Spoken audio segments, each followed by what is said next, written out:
제주 곳곳을 돌며 값이 나가는 나무만 골라 수십 그루를 훔친 일당이 자치경찰에 붙잡혔습니다.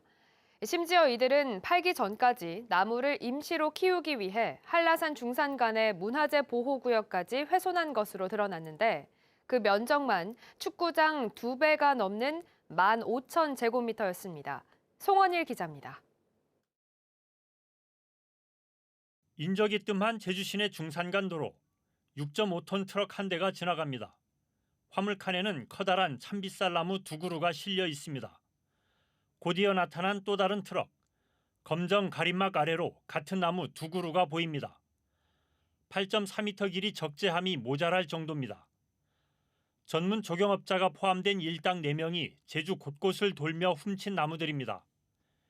2018년부터 이들이 훔친 나무는 확인된 것만 79그루, 나무값만 대략 7천만 원이 넘습니다. 국공유지거나 토유주가 육지에 살고 있어 비교적 관리가 소홀한 토지를 대상으로 범행한 것으로 확인되었습니다. 이들은 훔친 나무를 임시로 키우기 위해 한라산 중산간 지역도 파헤쳤습니다. 훼손 면적만 축구장 2배 크기인 15,000제곱미터. 경찰 조사 결과 훼손된 곳은 천연기념물로 지정된 산군부리 바로 옆 문화재 보존지역으로 확인됐습니다. 범인들은 자신들의 땅이 아닌 국공유지에다가 훔친 나무들을 옮겨 심는 대범함까지 보였습니다. 훔친 나무들은 한 그루에 수백만 원에 거래돼 다른 지역으로 반출되기도 했습니다. 팔기로 계약한 나무에는 테이프를 둘러 누가 구매했는지 표시를 해놓는 등 치밀하고 계획적으로 움직였습니다. 자치경찰은 이곳에서 출처가 불분명한 나무 700여 그루도 발견하고 추가 수사를 벌이고 있습니다.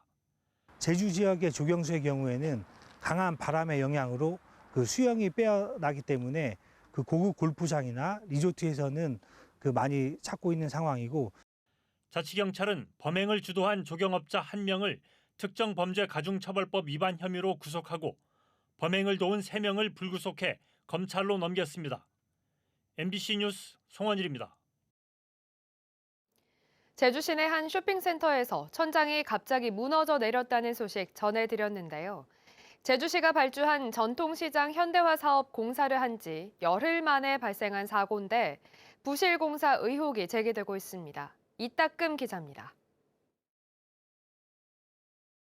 대화를 나누던 상인들이 손으로 천장을 가리키며 지켜봅니다. 천장이 조금씩 내려앉기 시작하고 상인들이 황급히 빠져나오기 무섭게 통째로 무너져 내립니다. 제주시 한 쇼핑몰에서 천장이 무너진 건 지난 4일 오후 3시쯤. 80개 상가가 들어선 1층에서 330제곱미터의 천장이 무너져 내렸습니다. 건물 안에는 상인과 손님 10여 명이 있었지만 1명이 다치고 나머지는 모두 대피했습니다. 석고보드가 도미노식으로 쫙 무너지면서 와서 튀어나갔는데 순간적으로 석고보드가 하늘에서 떨어져서 나 머리를 쳤고. 사고가 난 쇼핑몰은 31년 전인 1992년에 지어졌고 8년 전 천장 보수 공사를 했습니다. 그러다 올해 제주시의 전통시장 현대화 사업을 하면서 천장에 에어컨을 다시 달았는데 열흘 만에 사고가 난 겁니다. 석고보드 약한 것을 보강도 안 해주고 그냥 마감 처리하고 준공을 내서 그게 문제가 됐던 것 같아요. 공사업체가 에어컨 8대를 설치하면서 천장 무게를 받쳐주던 철제 지지대를 잘라내고 보강 작업을 하지 않은 것으로 추정됩니다. 보가 필요한 부분에서는 당연히 보강을 해야겠지만 아무래도 거기는 보강할 만큼 특별한 필요성이 없으니까 그런 거 아닌가 생각도 드는데. 피해 입은 상인들은 사고 하루 만에 제주시청을 항의 방문했습니다. 무너진 천장에만 에어컨 8대 중 6대가 몰리게 설치하는 등 공사를 무리하게 진행했다는 겁니다.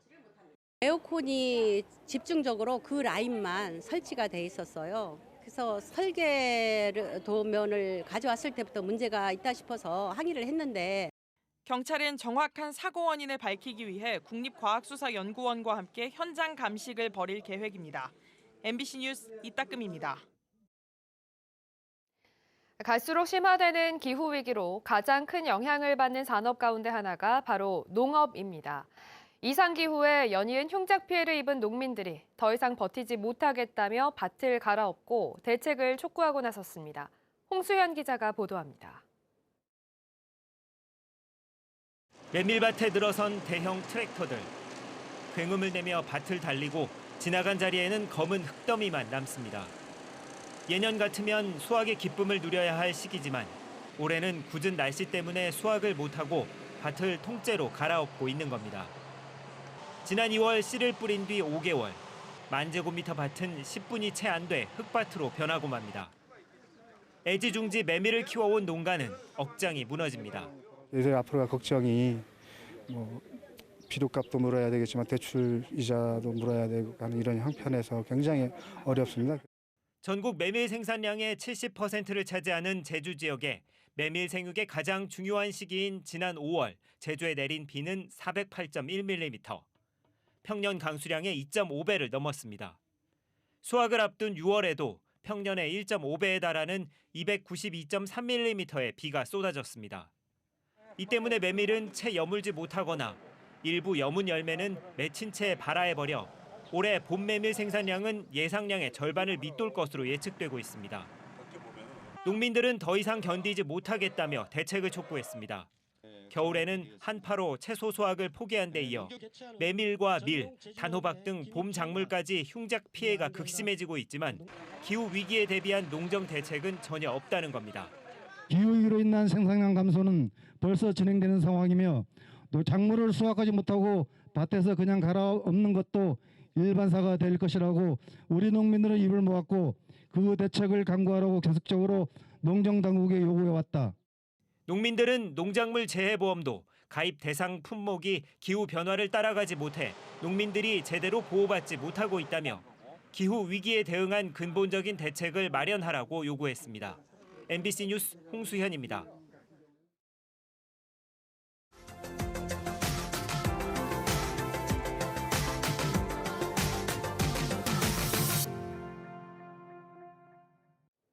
목포 신항에 거치된 세월호 선체에는 그동안 전국에서 많은 추모객들이 방문해 참사의 교훈을 되새기고 있습니다.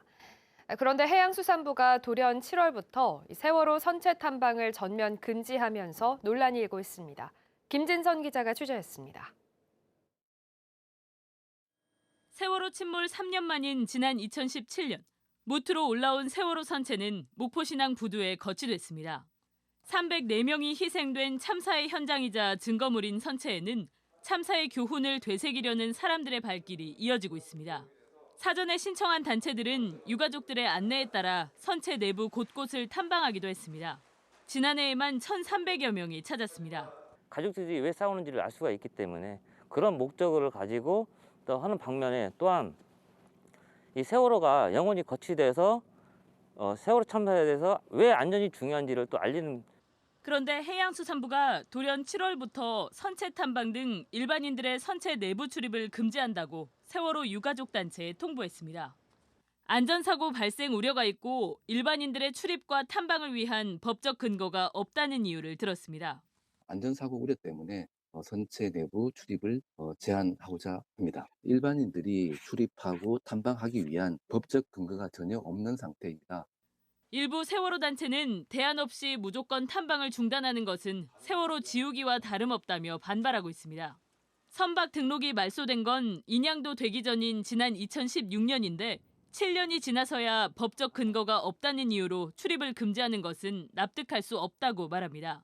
안전에 대한 문제가 있다라고 하면 그에 따른 해수부에 대한 입장을 좀 명확하게 저희들한테 전달할 필요가 있는 거고, 일방적으로 7월 1일부로 선체 출입을 하지 못한다라고 하는 거는 저희는 받아들일 수 없다는 입장입니다.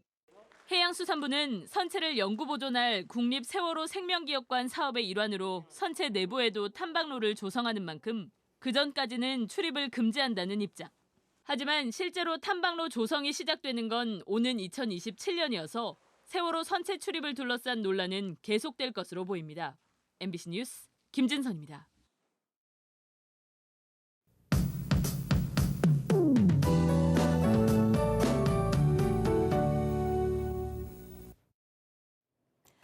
정체전선이 동해상으로 물러나고 잠시나마 맑은 하늘이 드러났습니다.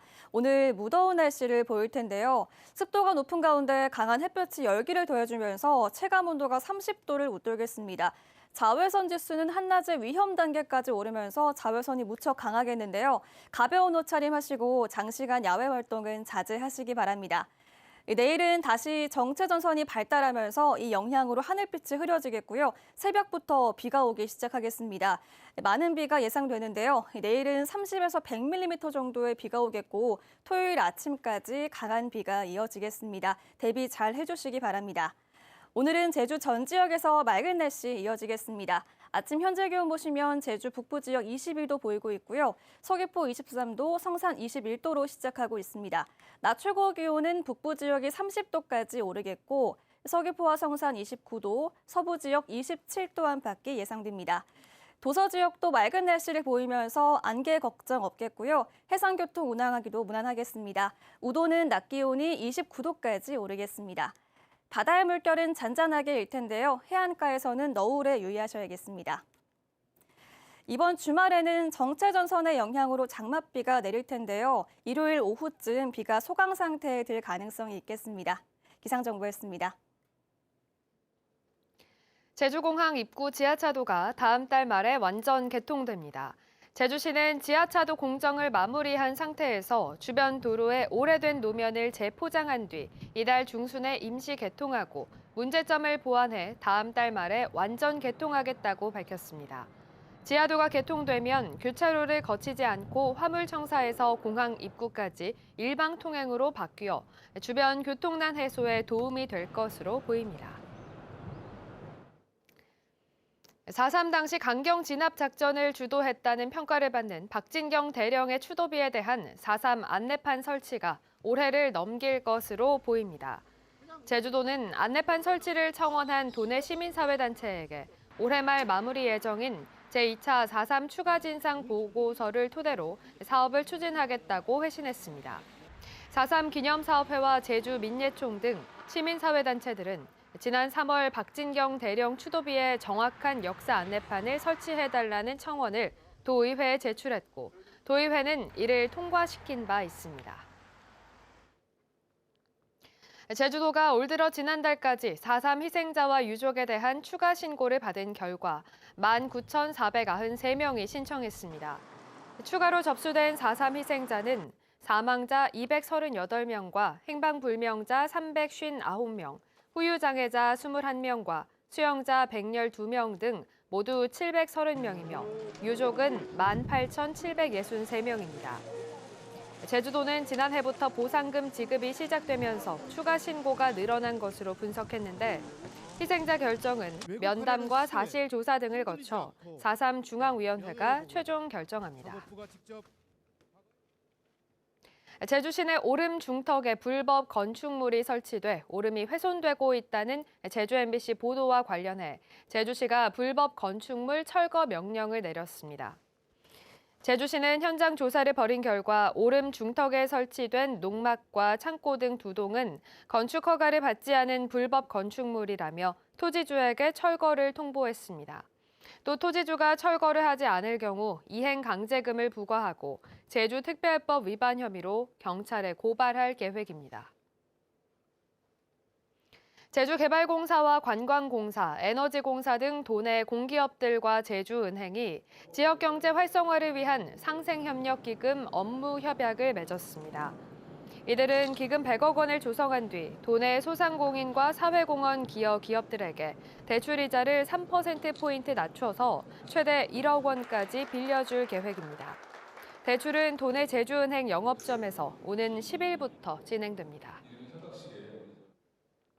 제주 지역 아파트 분양에서 무더기 미달 사태가 잇따르고 있습니다. 한국부동산원에 따르면 제주시 애월읍 하귀 1, 2에 들어서는 한 아파트는 1, 2순위 청약에서 425가구 모집에 115명이 신청했습니다. 지난달 분양된 다른 아파트들도 신청 인원이 모집 가구의 3%에서 22%에 그쳤습니다. 부동산 업계는 고금리와 경기 침체 속에서도 분양가가 올랐기 때문으로 분석했습니다. 에너지 취약계층과 사회복지시설에 냉방비가 추가로 지원됩니다. 제주도는 홀로 사는 노인 6천여 명에게 1인당 24,300원, 국민생활보장수급자 6천여 세대는 최대 79,700원까지, 사회복지시설 123군데는 최대 60만 원까지 냉방비를 지원하기로 했습니다. 제주도는 오는 14일까지 대상자들에게 현금을 지급할 계획입니다.